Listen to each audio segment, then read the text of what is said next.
Hi everybody, happy Wednesday. Today is June 10th and it's my husband's and my third anniversary, so happy anniversary to him. And we have 63 days left before we get to see each other. Looking forward to that. All right, still reading The Enormous Egg. That hen laid the egg and we don't know if it's going to hatch or if there's what's in it, right? So that next week went by awfully slowly. I went out to look at the egg about every half hour, I guess.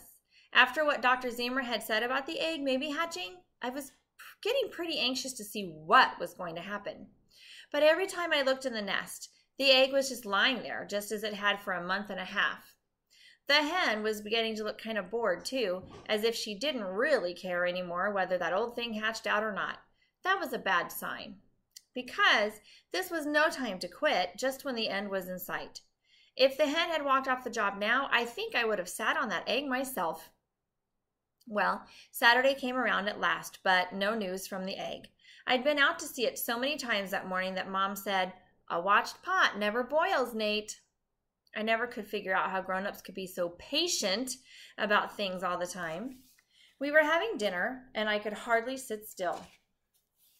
Pop had been looking at me for a while.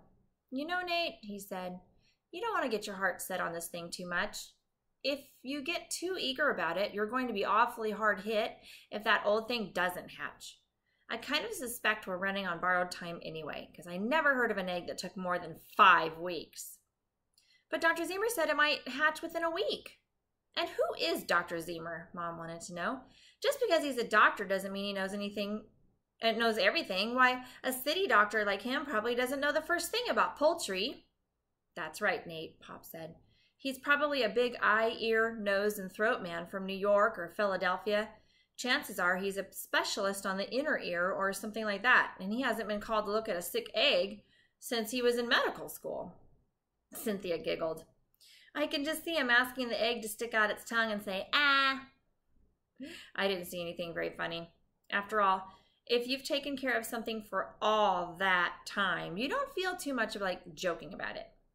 But Dr. Zemer talked as if he knew a lot about it. He said he collected eggs or something like that.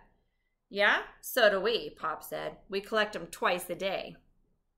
"Besides," Mom said, "this one is something new. I don't imagine he's seen anything like this before. How could he know what it's likely to do?" Pop grinned.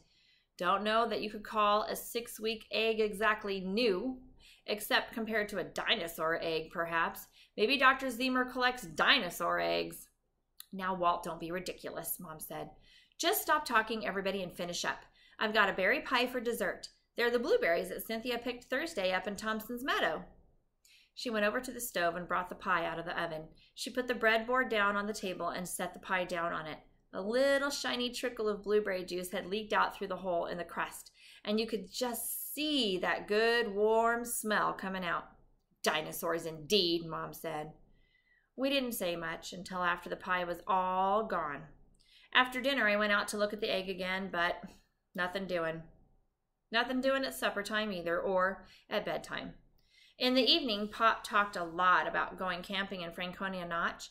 I guess he was trying to get my mind off the egg, and to tell the truth, I was kind of getting ready to ease myself over a pretty stiff disappointment that I felt was coming.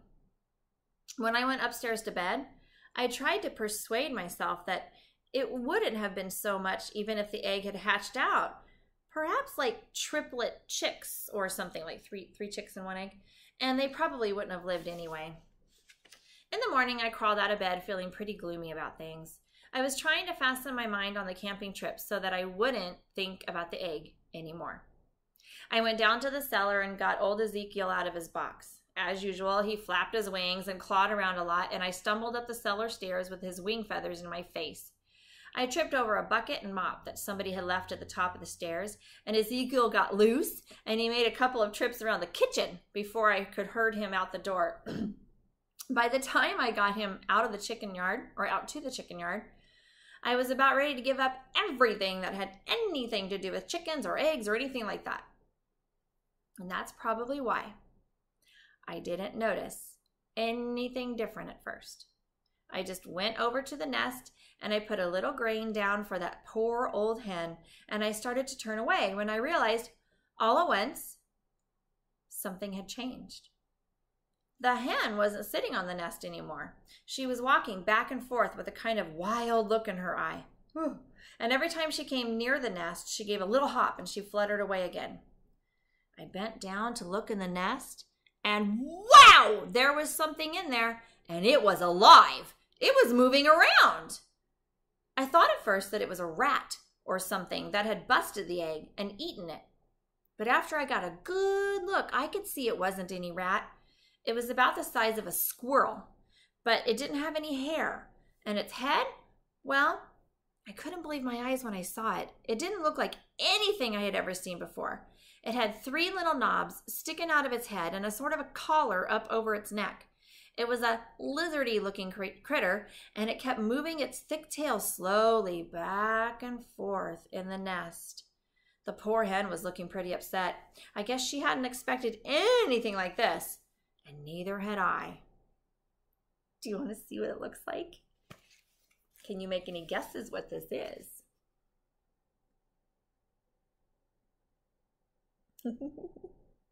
This is the part where I miss doing this in front of my class live because I love having the kids react to it. I just stood there for a minute. I was so surprised. All I could do was look, and then I started yelling, and I lit out across the yard as fast as I could go. When I busted into the kitchen, Mom was so startled she dropped a saucepan in the sink. Pop came running down the stairs with lather all over one side of his face and a razor in his hand, and Cynthia was right behind. "For goodness sake," Mom said, "what's the matter with you?" "It's alive!" I shouted. "It's alive! And it moves around and it wiggles its tail and it has horns and it looks like a lizard and it doesn't have any fur and the hen's running around and around and around and doesn't know what to do about it and—" "Whoa, hold on there, Nate," Pop said. "You look as if you've seen a ghost. What's all the excitement about?" I was so out of breath that I couldn't talk for a while. "It's the egg," I said. "It's hatched." "What?" Pop shouted. "It did? Why didn't you say so?" And he ran out the door and down the steps, still holding on to his razor. I grabbed Mom's hand and pulled her along, and Cynthia was just ahead of us. She had forgotten to put on her shoes, and Mom was saying, "Oh my goodness, all this excitement over an egg. My goodness." When we all got out to the nest, Pop was leaning over looking really hard at it. Mom was still saying, "Why, we should all come running out here only half dressed just to see an egg that hatched out. I can't see anything in there. It's too dark. Walt, why don't you bring it out here so we can look at it, whatever it is?" And here's everybody looking at it. And there's the hen all upset down there. And then you can see that. I'll show it closely. He's kind of cute.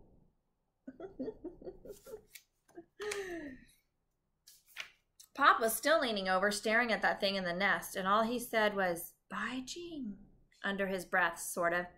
By that time, Cynthia had squeezed in beside Pop. She took one good look and then let out a screech that you could have heard all the way down to the post office. That started the hen off, and she began squawking and flapping around in circles, and Ezekiel started crowing, and the goat started bleating, and there was an awful lot of commotion, and everybody was talking at the same time, and nobody could hear anything. Whew. When it quieted down a little, Pop said, "Nate, you better run into the house and call Dr. Zemer. He wanted to be told first thing. Remember, he's at the McPherson's place." When I got hold of the operator on the phone, I asked her to ring the McPhersons, but she said it was only 6:30. Do you know what 6:30 is? 6:30, yeah. And that was really too early to call those summer people.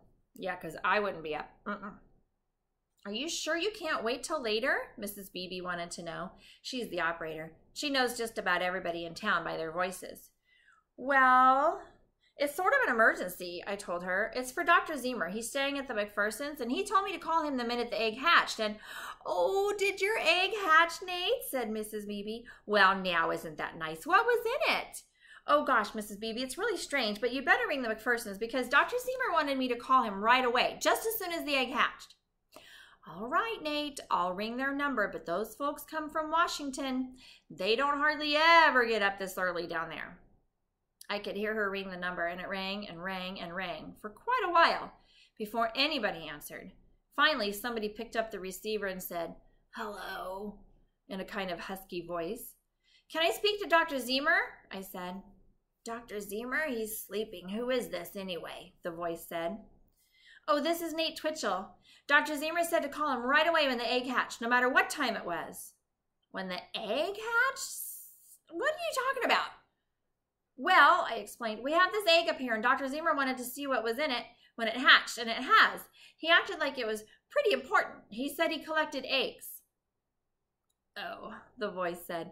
He said that. Collected eggs, huh? That's a good one. Well, all right, I'll tell him. But it's awfully early. Hold on a minute, will ya? There was a long silence on the other end of the line, and then I heard the receiver picked up again. Hello there, Nate. Is that you? Yes, Dr. Zemer. The egg finally hatched out. It did? Is it alive? Sure is, I said. What's it look like, Nate? Can you describe it? Well, it's a weird-looking thing. It looks kind of like a big lizard, except it's got little horns on the... There was a kind of woo on the other end of the line, and Dr. Zemer yelled, I'll be right over! And then there was a crashing sound, as if he had forgotten to let go of the receiver. So now we know it hatched, and it's alive. But do you have any guesses what it is? Okay. We'll see if you're right, because I think we're going to find out next time. All right. I love you guys. It was good seeing you on Zoom, and I forgot my list, but I had 6 kids with me this morning. So thanks for joining me on Zoom. I'll see y'all tomorrow. Bye.